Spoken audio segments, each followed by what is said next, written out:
السلام علیکم ورحمۃ اللہ وبرکاتہ۔ معزز ناظرین و سامعین، امید ہے آپ تمام احباب بخیر و عافیت ہوں گے۔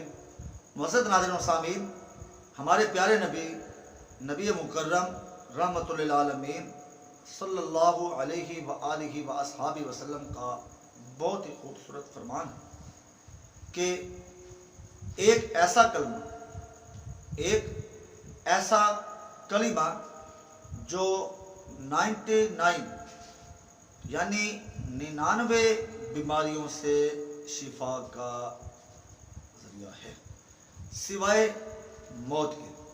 فرمایا جس مقصد کے لیے جب بھی اس کو پڑھ کر رب کے حضور اگر دعا کی جائے گی تو اللہ تعالیٰ اس کو اس کے مقصد میں ضرور کامیابی عطا فرمائے۔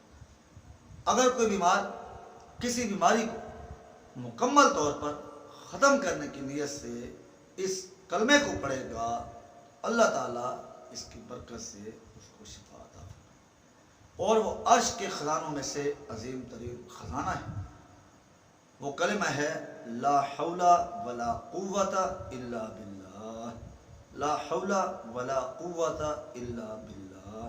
تو معزز ناظرین و سامعین، خود بھی ان باتوں پر عمل کیجیے اور اس کو اپنی مشکلات کے حل کے لیے، اپنے مقاصد کی تکمیل کے لیے ضرور پڑھیے، اور دوست احباب کو شیئر کرتے ہوئے ہمارے چینل کو ضرور سبسکرائب کیجیے تاکہ ہر نئی آنے والی اسلامک ویڈیوز بآسانی آپ تک پہنچتی رہیں۔ اللہ آپ کو اپنے حفظ و امان میں رکھے۔ والسلام علیکم ورحمۃ اللہ